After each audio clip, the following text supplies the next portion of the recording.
Om Ajnanatimirandhasya Jnananjanishalaakaya Chakshurunmilitam Yena Tasmai Shri Gurave Namaha. Nama Om Vishnupadaya Krishna Presthaya Bhutale Srimate Bhaktivedanta Swamin Niti Namine. Namaste Saraswate Deve Gauravani Pracharine Nirvishesha Shunyavadi Paschatya Deshatarine Jaya Shri Krishna Chaitanya Prabhu Nityananda Shri Advaita Gadadhara Srivasadi Gaura Bhakta Vrinda Hare Krishna Krishna Krishna Hare Hare Hare Rama Rama Rama Hare Hare. Om Namo Bhagavate Vasudevaya. Narayanam Namaskritya Naram Chaiva Narottamam Devim Saraswatim Vyasam Tato Jayam Udirayet. In this session, we'll be discussing from the third verse of the 10th chapter of the first canto of Srimad Bhagavatam. Nishamya Bhishmoktam Athachyutoktam Pravritta Vijnana Vidhuta Vibhramaha Shashasa Gam Indra Ivajitashrayaha Paridhyupantam Anujanuvartitaha. The meaning of this verse is Maharaj Yudhishthira, after being enlightened by what was spoken by Bhishma Deva and Lord Sri Krishna the Infallible, engaged himself in matters of perfect knowledge because all his misgivings were eradicated. Thus he ruled over the earth and seas and was followed by his younger brothers. So this verse, Suta Goswami is describing that just after the battle of Kurukshetra, when Yudhishthira saw that such a huge massacre had taken place, 640 million Kshatriyas were killed in that battle. It was a world war. So Yudhishthira Maharaj thought, for me to be enthroned as the emperor, so many people had to be killed. He was very much mortified. He was aggrieved by the mass killing. So then he was enlightened by Bhishma Deva and also the Supreme Lord Krishna. And when his misgivings were all gone, then he engaged himself in matters of perfect knowledge. He properly understood what is his responsibility, how he has to rule the kingdom, how he has to guide the citizens. He ruled over the earth and the seas and was followed by his younger brothers. He had 4 younger brothers. All of them were righteous like him, and all of them followed his footsteps, in perfectly assisting him in ruling the entire world. So Srila Prabhupada explains elaborately in this purport. The modern English law of primogeniture, or the law of inheritance by the firstborn, was also prevalent in those days when Maharaj Yudhishthira ruled the earth and the seas. In those days, the king of Hastinapura, which is now part of New Delhi, was the emperor of the world, including the seas, up to the time of Maharaj Parikshit, the grandson of Maharaj Yudhishthira. There was only one king, there was one flag, there was one religion, until the time of Maharaj Parikshit at least, as we have information from the records, historical records in the Puranas and Itihasas. Maharaj Yudhishthira's younger brothers were acting as his ministers and commanders of state, and there was full cooperation between the perfectly religious brothers of the king. There was full cooperation. So there was no fight for supremacy. Because primarily they are devotees, they accept Krishna as the Supreme Lord, Supreme Controller. And if Yudhishthira is sitting on the throne, he is sitting as the representative of Krishna. He is ruling exactly according to the directions given in the Shastras by Krishna himself.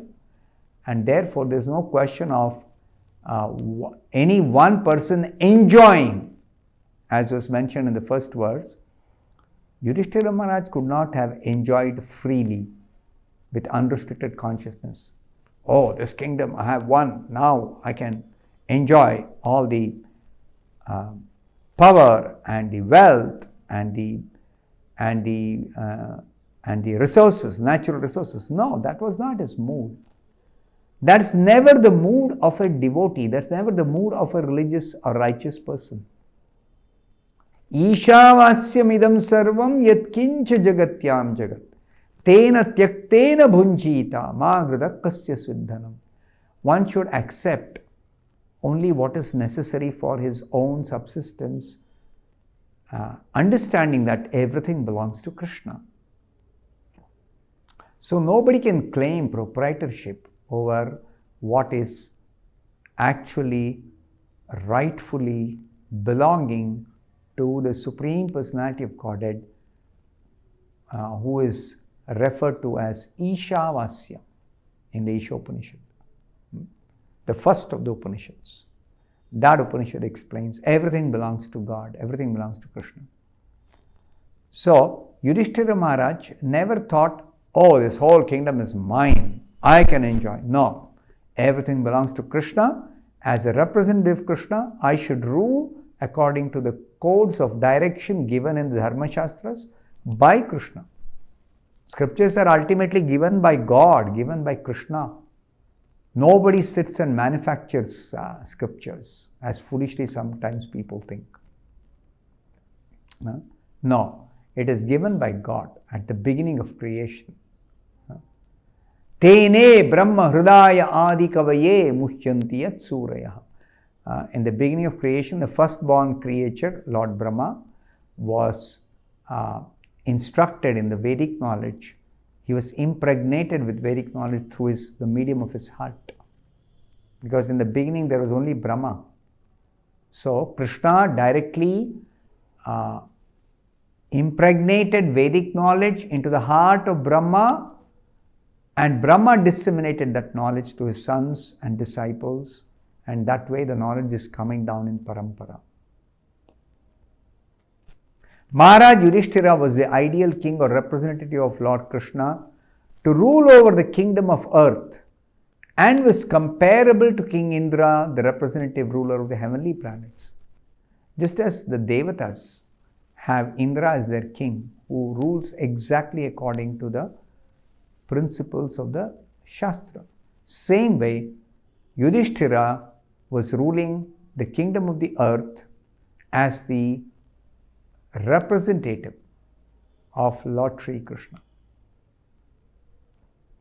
Prabhupada explains, the demigods like Indra, Chandra, Surya, Varuna and Vayu are representative kings of different planets of the universe.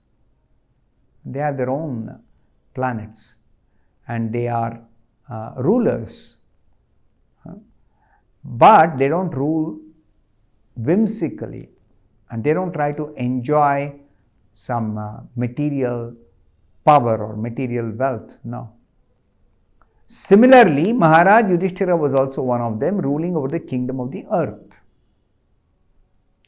Now, one important point about Maharaj Yudhishthira, Srila Prabhupada says, Maharaj Yudhishthira was not a typically unenlightened political leader of modern democracy.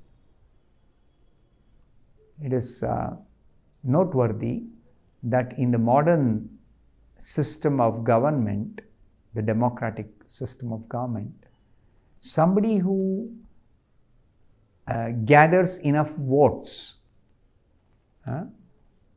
such a person becomes the elected leader of the people. But he is not enlightened in the scriptural directions how to rule the kingdom or how to rule the country. Because there is a ultimate goal of life that is to be pursued by all human beings under the able leadership of a king like Yudhishthira. What is that goal? The goal is self-realization in order to prepare oneself to return to the kingdom of God, to enter into the kingdom of God. That goal, you can understand now, is completely missing in the life of people. Neither the elected leaders are aware of this goal, nor the people themselves are able to ascertain this goal. They do make inquiries What is the goal of life? But they think that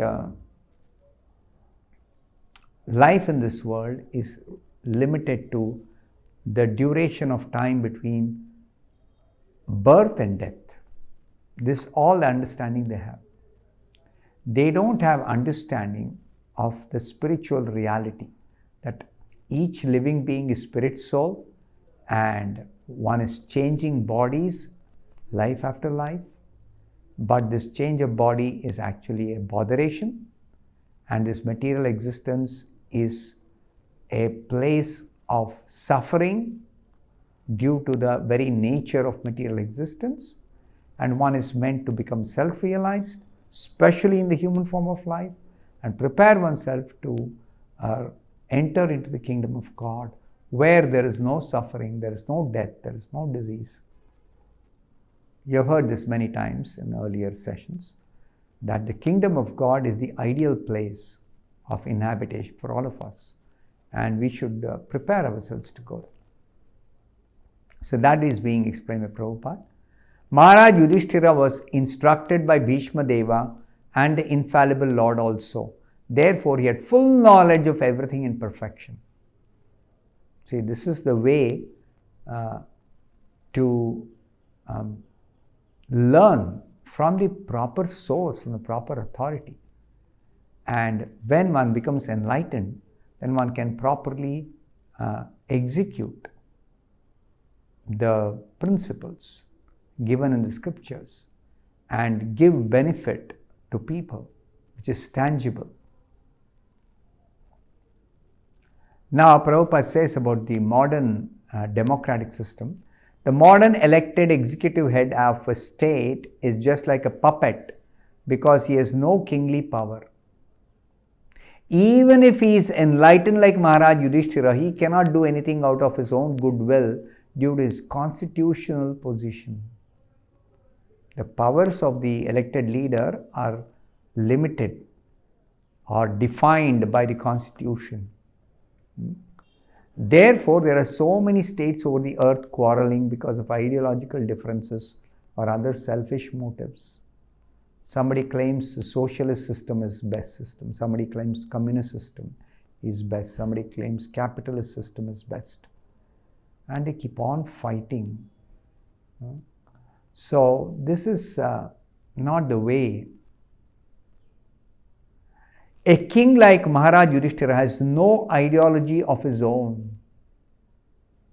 Yudhishthira is not telling, I have got my way of ruling. No. He had but to follow the instructions of the infallible Lord and the Lord's representative and the authorized agent, Bhishma Deva. Yudhishthira simply has to follow the perfect laws given in the authorized scriptures as instructed by the infallible Lord. Infallible means the Lord never falls down from his position. He is always the Supreme Lord, always full of knowledge, full of all opulences. Bhagavan, the Supreme Personality of Godhead. And Bhishma Deva is the perfect representative of Krishna. Such a perfect representative instructed Yudhishthira in what is dharma, how to rule, how to ensure that citizens' well-being is provided.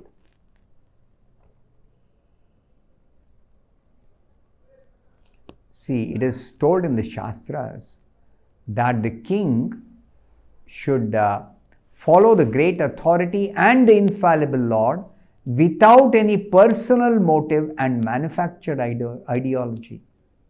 Nobody should manufacture their own laws or their own principles.